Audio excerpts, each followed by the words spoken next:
देखो विद्यार्थियों, अब हम प्रश्नावली 1.6 से प्रश्न को हल करने जा रहे हैं। इसमें प्रश्न में दिया है घनमूल निकालना।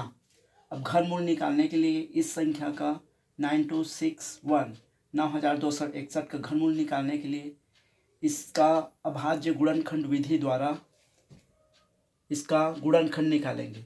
तो सबसे पहले 3 का भाग देंगे। देखो इस संख्या में 3 का भाग जाएगा, 2 का नहीं देंगे। इससे पहले भाग जाने के नियम हम लोग पढ़ चुके हैं। 2 का भाग उसमें जाता है जिसके अंत में, जिसके इकाई में 0 हो, 2 हो, 4 हो, 6 हो, 8 हो, उसमें 2 का भाग जाता है। 2 के भाग जाने का नियम इस प्रकार है, जिसके इकाई में 0 हो, 2 हो, 4 हो, 6 हो, 8 हो या सम संख्या हो, उसमें 2 का भाग जाता है। 3 का भाग उसमें जाता है जिसको जोड़ने पर 3, 6, 9 बनता है।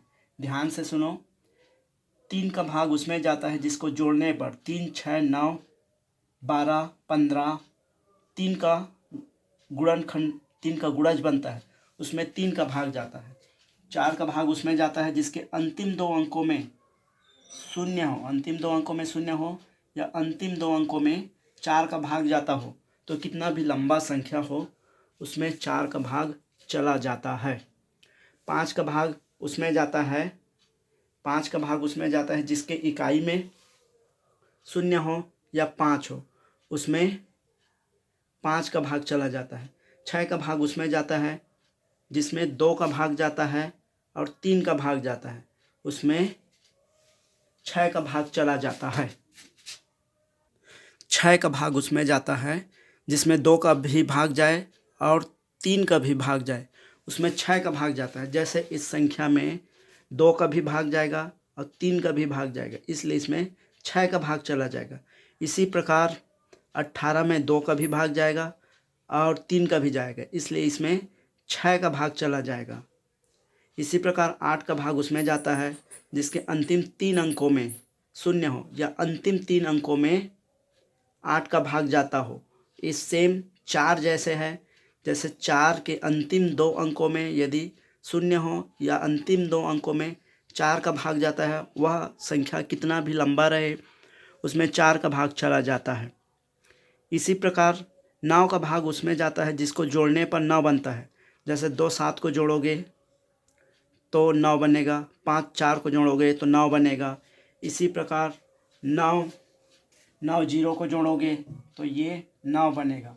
ये सेम 3 जैसे है, जैसे किसी भी संख्या को जोड़ने पर 3 बनता है, उसमें 3 का भाग चला जाता है, वैसे ही किसी भी संख्या को, उसके अंकों को जोड़ने पर यदि 9 बनता है तो उसमें 9 का भाग चला जाता है। 10 का भाग उसमें जाता है जिसके अंतिम अंक में 0 हो। 11 का भाग उसमें जाता है जिसके सम संख्या को जोड़ने पर, सम संख्या को इस प्रकार, ये सम संख्या को जोड़ेंगे, ये सम संख्या को जोड़ेंगे,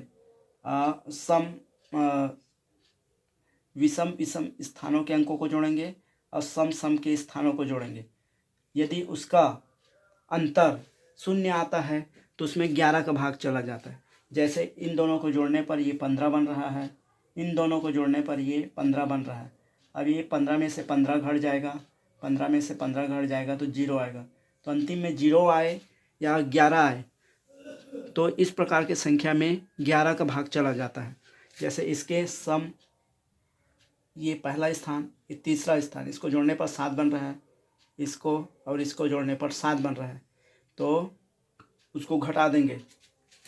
जैसे इसको जोड़ने पर 7 बन रहा है और इसको जोड़ने पर 7 बन रहा है, यदि इसको घटा देंगे 7 -7 तो 0 हो रहा है। तो इस प्रकार 0 आए या 11 आए तो उसमें 11 का भाग चला जाता है। इसको पूरा समझा चुका हूँ, एक बार और समझ लीजिए। तो हम देख रहे थे कि इस संख्या में 3 का भाग देंगे, क्योंकि जोड़ने पर ये देखो 7 2 9 और 18 हो रहा है, तो इसमें 3 का भाग देंगे। 18 में 3 का भाग चला जाता है, 9 का भी जाता है, लेकिन 3 का पहले देंगे। फिर 3 तिया 9, इसमें नहीं जाएगा तो 0, 3 8 24, 2 बचा, 3 7 21। फिर इसमें 3 का जाएगा, देखो इसको जोड़ने पर 10 8 18 हो रहा है तो 3 का जाएगा। फिर 3 का देंगे, 3 एकम 3 शून्यम 3 दूनी और 3 दूनी 6, 2 बच गया, 3 या 27, 3 का फिर जाएगा 10, 2 12 हो रहा है। उसी प्रकार अब इसमें देखो, इसमें 3 का नहीं जाएगा क्योंकि इसको जोड़ने पर 6 4 10 बन रहा है, तो 3 का नहीं जाएगा। 4 का भी नहीं जाएगा क्योंकि अंतिम 2 अंकों में 4 का नहीं जाता। 5 का भी नहीं जाएगा क्योंकि लास्ट में 0 या 5 होना चाहिए, भाग जाने का नियम है, लास्ट में 0 या 5 होना चाहिए इकाई में, तब 5 का जाता है। तो 7 का जाएगा, तो 7 का देंगे, 7 चौक 28 और 7 चौक 28, 7 निया 63, 7 सत्ते 49। इस प्रकार इसका अभाज्य गुणनखंड ऐसे हो जाएगा। अब इसका घनमूल निकालना है, तो इस प्रकार ये घनमूल का निशान है, इसको करड़ी 3 पढ़ते हैं। ये 3 रहेगा, यहाँ पे 3 रहेगा, तो ये 3 3 का जोड़ी बनाते हैं। घनमूल में 3 का जोड़ी बनाते हैं और वर्गमूल में 2 का जोड़ी बनाते हैं। तो इसका जोड़ी बनाने के बाद इसको बाहर निकल जाएगा, तो ये 3, और इसका जोड़ी बना तो ये बाहर निकल जाएगा, तो 7। इसका गुणा कर देंगे तो 21 आ जाएगा। इस प्रकार इसका घनमूल कितना आ जाएगा, 21 आ जाएगा। इसी प्रकार अगला संख्या को निकाल सकते हैं। देखो, इसमें 2 का भाग नहीं जाएगा क्योंकि इकाई में 0 नहीं है। जिसके इकाई में 0, 2 4 6 8 रहता है, उसमें 2 का भाग जाता है। 3 का भी नहीं जाएगा, जोड़ने पर 6 6 12, 1 13, 13 और 7 20, 20 3 23, 5 28 हो रहा है। 28 हो रहा है तो उसमें 3 का भाग नहीं जाएगा, 4 का भी नहीं जाएगा। अंतिम 2 अंकों में 5 का जाएगा सीधा। 5 का भाग देंगे, 5 या 15, 5 या 15, 5 दूनी 10 और 5 सत्ते 35 इसका हो जाएगा, और उसका 2 बचा, 5 पंचे 25।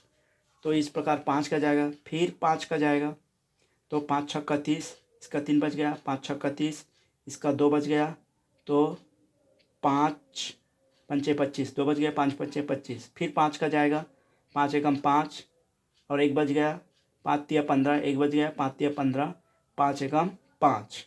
उसके बाद 11 का जाएगा, 11 एकम 11, 11 एकम 11, फिर 1 बच गया, 11 एकम 11, फिर 11 का जाएगा, 11 एकम 11, 11 एकम 11, 11 एकम 11। अब इसका गुणनखंड करेंगे तो ऐसे बनेगा। अब इसका घनमूल निकालना है, तो ये करड़ी 3 पढ़ते हैं, करड़ी 3, इसमें संख्या में इसको करड़ी 3 भी पढ़ते हैं। तो इसका गुणनखंड निकाले तो इधर करड़ी लिए हैं तो इधर भी करड़ी लेंगे। अब इसमें 3 3 का जोड़ी बना के ये 5 का 3 जोड़ी बना, 11 का 3 जोड़ी बना, इसको अब बाहर निकाल देते हैं, तो ये 5 और ये 11, इसको गुणा कर देंगे तो 55। इस प्रकार इस संख्या का 1,66,375 का घनमूल 55 आ जाएगा। इसी प्रकार अन्य संख्या को भी निकाल सकते हैं। इसी प्रकार अन्य प्रश्नों को भी हल करके देखना। एक बार में समझ नहीं आए तो वीडियो को 2 बार 3 बार करके देखना।